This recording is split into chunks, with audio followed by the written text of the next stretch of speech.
Wishing everyone a very happy Christmas and New Year from Mukhorochuk. Mukhorochuk, 75 years of delightful taste and tradition. অনেকে কটাক্ষ করেন খাদান ঝড়ের সামনে আপনি উড়ে যাবেন, খাদান ঝড়ের সামনে আপনি এলেন কেন, আপনি দেবের সঙ্গে লড়তে এলেন। আমি তোমাকে ভালোবাসা দেখাতে গিয়ে অন্যের ক্ষতি করে দিলাম, এতে যার প্রতি ভালোবাসা দেখালাম সে খুশি হলো। কেউ একজন তাতে পোস্ট করেছেন যে আপনার কাজ তো শুধু রাস্তায় চুমু খেয়ে বেড়ানো, আপনি ব্লু ফিল্মে অভিনয় করতে যান। কেউ বলছে তৃণমূল করো তাহলে হবে। আমার সঙ্গে দেবের নিজের কথা হয়েছে, আমি তো ওভাবে প্রমোশন করতে পারিনি, আমাদের তো পয়সা করি অত নেই। আমি ব্ল্যাক ক্যাট নিয়ে ঘুরি না, আমি বন্ধ দরজার আড়ালে থাকি না, আমার যেখানে সেখানে যখন তখন পাওয়া যায়। কিছু হল থেকে আমাদের সরিয়ে দেওয়া হয়েছে, কিছু হল থেকে তো না জানিয়ে সরিয়ে দেওয়া হয়েছে। ঠিক আছে, নো প্রবলেম, আমি থাকবো এখন, আমি স্বপ্নময় নিয়ে চলে যাচ্ছি না। এই সমস্ত কথার উত্তরটা আমায় দিতে হবে, তবে যাবো। তিনি মনে করেন যুদ্ধ যখন করব সেরাদের সঙ্গেই করব, আর সেরাদের সঙ্গেই কিন্তু যুদ্ধের ময়দান বলবো না, তবে সিনেমার ময়দানে নেমেছেন পরিচালক অভিনেত্রী মানসী সিনহা রয়েছে। মানসী দিয়ে প্রথমত শুভেচ্ছা, তোমাকে অনেক অনেক শুভেচ্ছা। স্বপ্নময় লেন মানে দারুণভাবে দর্শক পছন্দ করছে, এটা বিশাল পাওনা তোমার কাছে, তুমি একটু বলো। হ্যাঁ, সেটা খুব সত্যি কথা, কারণ যারাই দেখছেন তারাই আপ্লুত, তারা এসে বলছেন ভীষণ ভালো। ঠিক আমার প্রথম ছবিবেলায় যেটা হয়েছিল, জিজ্ঞেস করেছিলেন দ্বিতীয় ছবি কবে, আমাকে কেউ কেউ বলছেন তৃতীয় ছবির অপেক্ষায় থাকবো, কেউ বলছেন আপনার একটা ঘরানা তৈরি হয়ে গেল, মানসী সিনহা ঘরানা। মানে এইগুলো তো আমি স্বপ্নে ভাবিনি কোনো দিন যে আমি পারবো। তো মানুষের এত ভালো লাগা, এত আনন্দ, এবং কি হচ্ছে মানুষ ভীষণ মানে একদম আবেগে ভাসছেন যাকে বলা যায়। ভালো তো লাগছে বলো। এবং তুমি যেটা বলছিলে, আমি তোমার কথা থেকেই বললাম যে যুদ্ধ করলে ওই সেরাদের সঙ্গে করবো। আর এই এতগুলো সিনেমা ডিসেম্বরে এসছে, শীতকালে 4টে বাংলা ছবি, তার মধ্যে থেকে তুমি যেটা শুরুর দিকে বলছিলে যে পরিচালনা করাটা একটা তোমার কাছে লড়াই, তারপর এই যে রিলিজ করে গেছে, হল পাওয়া, সেইটা কতটা কঠিন হয়ে উঠেছিল? হ্যাঁ, কঠিন তো বটেই, সে যুদ্ধ আমার এখনও চলছে, অস্বীকার করে লাভ নেই কোনো। কিন্তু যেটা হচ্ছে সেটা হলো আমি বা শুভঙ্কর, আমরা দাঁতে দাঁত চেপে যেটা ভেবেছিলাম যে আমাদের নিজেদের টিকিয়ে রাখতে হবে, একদম সেই বলে না, সেই পায়ের নখ দিয়ে আঙুল দিয়ে চেপে মাটিটা আঁকড়ে থাকতে হবে, মানে ওই হাওয়ার সঙ্গে যেন উড়িয়ে দিতে কেউ না পারে। তো সেইটা পেরেছে। আমাকে ফেসবুকে অনেকে কটাক্ষ করেন খাদান ঝড়ের সামনে আপনি উড়ে যাবেন, খাদান ঝড়ের সামনে আপনি এলেন কেন, আপনার নিজেকে কতটা যোগ্য বলে মনে হয়, আপনি দেবের সঙ্গে লড়তে এলেন, এরকম অনেকে ট্রোল করে। তো আমার ট্রোলিং নিয়ে কোনো প্রবলেম নেই, কারণ যারা আমাকে ট্রোল করেন আমি ভীষণ নিশ্চিত যে তারা আমার লেখা পড়েন, তারা আমার পোস্ট পড়েন, তবে তো তারা ট্রোল করেন। তো আমার তো ওইটাই চাহিদা যে আমি যেটা বলতে চাইছি সেটা যেন মানুষের কাছে পৌঁছয়। কেউ সেটা ভালোভাবে অ্যাকসেপ্ট করছেন, কেউ খারাপভাবে অ্যাকসেপ্ট করছেন, কিন্তু পড়ছেন তো, জানছেন তো। আর ওই নিজেকে টিকিয়ে রাখার যুদ্ধটা কিন্তু আমরা ওই ফার্স্ট ব্রেক কারটা পার হয়ে গেছে আমাদের, ওটা পেরে গেছি, এখনও রয়ে গেছি। হ্যাঁ, কিছু হল থেকে আমাদের সরিয়ে দেওয়া হয়েছে, কিছু হল থেকে তো না জানিয়ে সরিয়ে দেওয়া হয়েছে। আমাদের দর্শকরা গিয়ে ফোন করে বলেছেন দিদি দেখলাম, এবং সেটা অন দ্য থার্ড ডে। একটা বাংলা ছবি দাঁড়াতে তো একটু সময় লাগে, কিন্তু তৃতীয় দিনেই তারা নামিয়ে দিয়েছে। ঠিক আছে, তারা দেখছেন অন্য শোয়ে আমি পয়সা পাবো, একে রাখবো কেন? একটা মিনিমাম কার্সি এক্সপেক্ট করেছিলাম, যে একটা ফোন আসবে আমার ডিস্ট্রিবিউটরের কাছে যে বইটা রাখছি না। সেটাও হয়তো তারা এতটাই ইগনোর করেছেন, সেটাও দেখাবার প্রয়োজন বোধ করেননি। আমি না এগুলোর বিরুদ্ধে কোনো অভিযোগ করব না, কারণ এগুলোকে না আমি ভীষণ আশীর্বাদ হিসেবে নিই, চ্যালেঞ্জ হিসেবে নিই। জানো, যারা যত তোমাকে অপমান করবেন, যারা যত তোমাকে অবহেলা করবেন, তত তোমার নিজেকে প্রমাণ করার জেদ বেড়ে যাবে। তো আমি এটাকে ওইভাবে নিয়েছি যে তুমি আমায় যত ধাক্কা দেবে আমি কিন্তু তত বেশি শক্ত হয়ে যাব। যেটা বলেছিলে যে তোমার প্রথম শো এর ক্ষেত্রে তো একটু অসুবিধা হয়েছিল, দর্শকদের বাইরে প্রচুর সাউন্ড গান বাজনা হচ্ছিল, সেটা নিয়ে তো যা কাণ্ড হলো, সবাই তো বলল যে আমি নাকি দেবকে অপমান করেছি, দেবকে বলেছি, সেটা তো নয়। এখন যদি মানুষ বুঝতে না চান, কি জানো তো, আমি তখনও বলেছি, আমি এখনও বলছি, যাকে জিজ্ঞেস করেন আমি একই উত্তর দিই যে আমি তোমাকে ভালোবাসি, আমি তোমার প্রতি ভালোবাসা দেখাবো, তোমার অপরাধ নয়, তোমাকে ভালোবাসা আমার অন্যায় নয়। আমি ভালোবাসা দেখাচ্ছি, আমি তোমায় ভালোবাসি বলে সেটা দেখাবার অধিকারও আমার আছে, এবার এইসব বিষয়ে কিছু বলার নেই। কিন্তু আমি তোমাকে ভালোবাসা দেখাতে গিয়ে অন্যের ক্ষতি করে দিলাম, এতে যার প্রতি ভালোবাসা দেখালাম সে খুশি হলো। আমার সঙ্গে দেবের নিজের কথা হয়েছে, দেব একটা ইন্টারভিউতে এই কথা বলেছে যে মানুষের প্রবলেমটা বুঝতে পেরেছি, জাস্টিফাইড। আমি সেটা ইন্টারভিউটা নিজের কানে শুনিনি, আমাকে একজন বললেন। আমার সঙ্গে দেবের নিজের কথা হয়েছে। আমি বললাম, দেব সবাই তো চাইছেন যে প্রমাণ করতে যে তুই আমার কত বড় শত্রু বা আমি তোর কত বড় শত্রু। তো দেব হাসছে, দেব বলছে যে তুমি জানো তো তুমি আমায় ভালোবাসো, আর এটা জানো তো যে আমি তোমায় সম্মান করি, বাকিগুলো বাদ দাও, কাজটা করো, তোমার ছবি মানুষের ভালো লাগছে, এটাই বড় কথা। তো মুশকিলটা হচ্ছে এই যে আজকে পড়ছিলাম, আমি একটা ইন্টারভিউতে বলেছিলাম যে অন্বেষা নায়িকা হতে আসেনি, অভিনেত্রী হতে এসছে। যিনি ইন্টারভিউটা নিয়েছিলেন তিনি আমায় বলেছিলেন যে আজকাল তো ওই যাদের ইনস্টাগ্রামে ফলোয়ার বেশি তারা নায়িকা হয়। আমি তাতে বলেছিলাম সেভাবে নায়িকা হওয়া যায় না, মানে টিকে থাকার মতো নায়িকা হওয়া যায় না। পরের কথা বলেছিলাম, তাছাড়া অন্বেষা নায়িকা হতে আসেনি, অন্বেষা অভিনেত্রী হতে এসেছে। তো আজকে দেখেছি, আজকে একটা ফেসবুকে একটা পোস্টে দেখলাম ওই লাইন দুটো তুলে দেওয়া হয়েছে। তাতে কেউ কথা বলেছেন যে আমি নিজে দেখতে সুন্দর নই, আমি নায়িকা হতে পারিনি বলে অন্বেষাকে অপমান করছি। আচ্ছা, কেউ বলেছেন যে আমার কাজ, আমি তো শুধু, আচ্ছা চুমু খাওয়ার পরে কথা বলেছিলাম, কেউ একজন তাতে পোস্ট করেছেন যে আপনার কাজ তো শুধু রাস্তায় চুমু খেয়ে বেড়ানো, আপনি ব্লু ফিল্মে অভিনয় করতে যান। আজকেই আছে, এগুলো পোস্টে আছে। কেউ একজন তাতে পোস্ট করেছেন যে আপনি অভিনয়ের জানেন না, আপনি পরিচালক হয়ে গেলেন। তো এইগুলো আবার তার উত্তরে আবার কিছু মানুষ বলেছেন যে এভাবে অপমান করছেন কেন, উনি যেটা বলেছেন তার মানেই বুঝতে পারছেন না, মানে না বুঝে শুধু বলতে হয় বলে বলছেন। এবং এই সমস্তগুলো পোস্টের মাঝখানে কেউ বলছেন এই মালটা সিপিএম, কেউ বলছে তৃণমূল করো তাহলে হবে, এটাও কিন্তু ভুল, আমি বিশ্বাস করি না। আমার যদি তৃণমূল করতে হতো আমার আগের ছবি নন্দনে জায়গা পেল কি করে?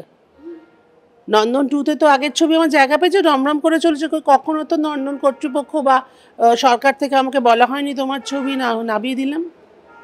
তার মানে কি, মানুষ যখন কমেন্ট করছে কত অল্প ধারণা নিয়ে বা ভুল ধারণা নিয়ে শুধু কমেন্ট করার জন্য করছে। এটা না যাকে কমেন্ট করে তাকে করে না, নিজেকে নেগেটিভ কমেন্ট করে নিজেকে হাইলাইট করার চেষ্টা করে। কিন্তু সেইটা করতে গিয়ে উল্টো দিকে মানুষটাকে আমি কতটা অসম্মান করছি এবং আমার কতটা অসম্মান করার ক্ষমতা আছে। লগ্নজিতা কদিন আগে দেখলাম লিখেছে যে এটা কি আমাদের বাংলা ভাষা? আজকেই আছে, তুমি ফেসবুকে দেখে নিও, এইভাবে তুলে আমার সম্বন্ধে বলা আছে যে ও তো রাস্তাঘাটে চুমু খেয়ে বেড়ায়, ও ব্লু ফিল্ম করুক। কিন্তু অভিনেত্রী মানসী সিনহাকে তো সবাই ভালোবাসে, তার অভিনয়ের প্রশংসা করে, কিন্তু পরিচালকের আসনে বসার পর এই এত কটাক্ষ কেন? না, পরিচালকের আসনে বসার পর হয়তো এমন হতে পারে কারুর জেলেসি, আউট অফ জেলেসি কেউ বলছে, আমি সেটাই বলবো। আর এই যে দেবের ফ্যানেদের এগেনস্টে আমি এই কথাটা বলেছি, সেটা অনেকে অসম্মানিত বোধ করেছেন। কিন্তু আমি তারা যদি আমার সামনে আসতেন, আমি তাদের জিজ্ঞেস করতাম যে আমার first day first show hampered হচ্ছে। কেউ বলেছেন হলের দোষ, না হলের দোষ নয় গো, একটা ক্যাপাসিটি থাকে, একটা পাহাড় প্রমাণ মানুষকেও তুমি যদি আঘাত করতে থাকো একটা সময় সে নুইবেই। যা বাজছিল স্টারের সামনে, সে বড় বড় ধামসা যেগুলো যুদ্ধে বাজে, ক্ষমতা আছে স্টার তো কেউ কোনোদিন কল্পনা করেছে স্টার কর্তৃপক্ষ যে বাইরে এরকম ধামসা বাজবে?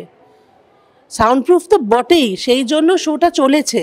কিন্তু অসুবিধে হয়েছে, আমি হলে ঢুকে দেখেছি আওয়াজ আসছে, খুব আলাদা করে হলো আজ সেই ব্যাকগ্রাউন্ডে মিউজিক মানে বিজিএমের মতো করে ধামসার আওয়াজ বাজছে, আমি নিজের কানে শুনেছি। এখন এগুলো আমি কাকে প্রমাণ করব? মানুষ অপমান করে আনন্দ পাচ্ছেন, ওয়েলকাম, আরও অপমান করুন। এই যে আমাকে যে ভদ্রলোক লিখেছেন উনি ব্লু ফিল্ম করুন, তিনি বললেন, কিন্তু তিনি এটা ভাবলেন না। আমি তার ডিপিতে ছবি দেখলাম, সেটা যদি ওনার নিজের ছবি হয়, উনি বেশ অল্প বয়সী একটি ছেলে, তিনি এটা ভাবলেন না, তিনি আর একজনের মাকে অপমান করলেন। এবং তাতে সবথেকে বেশি অপমান করা হলো ওনার নিজের মাকে, কারণ ওনাকে মানুষ করেছেন ওনার মা। তাহলে ওনার মায়ের থেকে উনি যে শিক্ষাটা পেয়েছেন সেটাকে উনি অপমান করলেন আরেকটি মাকে এভাবে ইনসাল্ট করে। আমার গায়ে সেটা লাগলো না। সন্তান সময় একজন কি বলবে আমি ঝেড়ে ফেলে দিয়েছি, কিন্তু আমি বলছি মানসিকতাটা যদি এইভাবে হু হু করে এই তলানিতে চলে যেতে থাকে তাহলে তো সমূহ বিপদ। আমাকে একজন বলছেন আপনি বাংলা ঘরানার ছবি বানান, বলো কি উত্তর দেবে? বলার জন্য বলছেন, বলতে হবে বলে, যখন বলছেন বুঝতে পারছেন না নিজের অভাব, বুঝতে পারছেন না যে আমি যে বলছি তার মানেটা কি। কালকে আমি লাইভ করেছিলাম রাত্রে, তখন এটা আমাকে একজন বলছেন আপনি বাংলা ঘরানার ছবি বানান, বাংলার ছবি বানান যাতে মাটির গন্ধ থাকবে, তাহলে লোকে দেখতে আসবে। আমি ওকে বললাম আপনি আমার সামনে আসুন, 1:1 কথা বলি। আমি বাঙালিদের ছবি বানাচ্ছি না, বাংলার ছবি বানাচ্ছি না, তাহলে তো আমাকে আপনার থেকে শুনতে হবে। তার উত্তর তিনি দেননি। আমি নিয়মিত হল ভিজিট করছি, কোনো একটা হলে আসুন, যোগাযোগ করে চলে আসুন, কথা বলি 1:1। এক ভদ্রলোক আছেন কি সাম সাহা, রাজেশ সাহা বা রিতেশ সাহা বা এই জাতীয় কিছু সাহা, উনি কন্টিনিউয়াসলি ফেসবুকে আমাকে বলেন আপনার তো সব হল চলে গেল, আপনি খাদান ঝড়ের মুখে দাঁড়িয়েছেন কেন, আপনার তো হল উড়ে গেছে। এখন ঠিক আছে, নো প্রবলেম, আমি থাকবো, এখন আমি স্বপ্নময়ী নিয়ে চলে যাচ্ছি না। এই সমস্ত কথার উত্তরটা আমায় দিতে হবে, তবে যাবো। এবং মানসী তুমি এটা মানে প্রিপেয়ার ছিলে যে এই এতগুলো সিনেমার মাঝখানে আসছে স্বপ্নময়লিন, সেটা তো জেনেই তুমি নেমেছো? আমি জানতাম যে আমার ছবি মঙ্গল বুধবারের আগে লাগবে না, কারণ আমার ছবি ওয়ার্ড অফ মাউথে চলবে। কারণ আমি তো ওভাবে প্রমোশন করতে পারিনি, আমাদের তো পয়সা করি অত নেই। 4টি হোর্ডিং, সেটাও আমাদের অঞ্জলি জুয়েলার্স লাগিয়ে দিয়েছে, ওদের একটা প্রোডাক্ট আমরা ইউজ করেছি বলে প্রমোশনাল হোর্ডিং, ওরা বিশাল হেল্প করেছে অঞ্জলি আমাদের। আর আমরা অল্প কিছু হোর্ডিং লাগাতে পেরেছি, কিছু পোস্টার, এর বেশি কী করতে পেরেছি বলো? আমাদের নেই, পয়সা নেই, পারবো আমরা এইসব ব্লকবাস্টার ছবির সঙ্গে পাল্লা দিতে? আমরা তো জানি পারবো না, চেষ্টাই করিনি। আমি অপেক্ষা করেছি যে একদম লাস্টে আমি আছি, জায়গা ফাঁকা হবে, আমি একটু একটু এগোবো। তাই হচ্ছে, মানুষ দেখছেন, বলছেন, আস্তে আস্তে এগোচ্ছি। হ্যাঁ, তো এই জন্য আমাকে ওয়েট করতে হবে জানতাম, কিন্তু এই অপমানগুলো ফেস করতে হবে এটা জানতাম না। এগুলো শিখছি, আর মাথা ঠান্ডা রেখে এগুলো ফেস করা এবং মেনে নেওয়া যে আচ্ছা ঠিক আছে, ওনার অপমান করার অধিকার হয়তো আছে, তাই তিনি করছেন। অধিকারটা কি আমি জানি না, উনি নিশ্চয়ই জানেন, কারণ বিনা অধিকারে তো কাউকে অপমান করা যায় না। তাহলে বলতে হবে তিনি অশিক্ষিত বা তিনি উন্মাদ, আমি সেটা কেন বলবো? উনি হয়তো মনে করছেন ওনার আমাকে অপমান করার অধিকার আছে। তো আমি সবাইকে বলছি যারা আমাকে এই ফেসবুকে ওপেনলি এইসব বলছেন, তারা একবার দেখা করে, আমাকে খুঁজে পাওয়া খুব সোজা। আমি ব্ল্যাক ক্যাট নিয়ে ঘুরি না, আমি বন্ধ দরজার আড়ালে থাকি না, আমার যেখানে সেখানে যখন তখন পাওয়া যায়। আমার সামনে এসে আমাকে বলুন যে এই কারণে আপনাকে অপমান করেছে। এদের প্রত্যেকে উত্তর দিতে গিয়ে দেখছি লক প্রোফাইল, উত্তরও দিতে পারি না ছাতা। বছরের কেরিয়ার, মঞ্চ, পর্দা, আমি সব মিলিয়ে যদি বলবো, এমন কটাক্ষের শিকার বোধহয় আগে কখনো হয় না না না না না। অভিনেত্রী মানসী সিনহাকে কেউ এভাবে অপমান করেননি কোনোদিন। পরিচালক মানসী সিনহাকে করছেন, কেন করছেন? আউট অফ জেলাসি করছেন। আজ আবার বললাম আমি জানি না, আর একদম খুব ওপেনলি বলছি, সবাইকে শুনিয়ে বলছি, আমার ওই কারণটা খোঁজার সময়টাও নেই। আমার হাতে যদি সময় আসে কারণটা খোঁজার, তাহলে আমি কারণটা না খুঁজে সেই সময়টা আমার পরের ছবির প্রিপারেশনে দেবো। তো একটা কথা বলো, এই যে মানে বারবার বলা হচ্ছে যে 4টে ছবি এসছে বাংলায়, তাই নিয়েই কাদা ছোড়াছুড়ি চলছে। একটা সময় 137টা ছবি হতো, সেখান থেকে 37টা ছবিতে নেমে এসছে। মানে সংখ্যা কমছে, কিন্তু ওই মানুষের মধ্যে না ওই মন্তব্য, যারা ছবি যারা ছবিগুলো বানায় তারা কাদা ছোড়াছুড়ি করে না গো।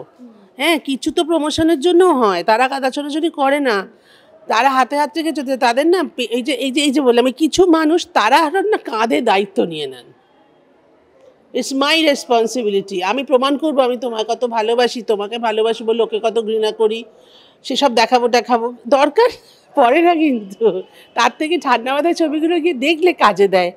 আর আচ্ছা যাক, সে যে নিজের মতো করে নিজেকে তৈরি করতে চাইছে, যে নিজেকে যেভাবে পোট্রে করতে চাইছে করুক। আমি এইভাবে পোট্রে করতে চাই যে বাবা যার বলার আছে বলো, যা বলে প্রাণে শান্তি পাও বলো, খুশি থাকো। যদি আমার অপমান করলে খুশি হতে পারো, খুশি থাকো, আরও 4টি অপমান করো, আমি তো হাঁসের মতো ঝেড়ে ফেলে দেবো, তুমি খুশি হবে তো হলো। আমি তো মায়ের মতো, আমার দায়িত্ব তোমায় খুশি রাখা, তুমি খুশি থাকো। একদমই, এবং তুমি ঝেড়েও ফেলে দাও। আর যেটা তোমার প্রাপ্তি, অনেকেই বলছেন যে মানসী সিনহাকে একবার জড়িয়ে ধরতে চাই হল থেকে বেরিয়ে। জড়িয়ে ধরে চুমু খাচ্ছেন, আমাকে গাল ধরে আদর করছেন, কাঁদছেন, কি বলবো। এভাবেই ভালোবাসাটা পেতে থাকো। আর একটা তোমার কাছে অনুরোধ রয়েছে, তুমি যখন সিনেমাটা শুরু করছো, স্মোকিং কজেস ক্যান্সার, এই বিষয়টা তুমি একটু কমিক ভাবে বলেছো, সেটা যদি একটু বলবো আবার? হ্যাঁ বলেছি, সিগারেট খাবে না বাপু, সিগারেট খেলে পরে অনেক শরীর খারাপ হয়, সিগারেট খেতে নেই আর মদ খেতে নেই একেবারে, তাহলেও শরীর খারাপ হয়।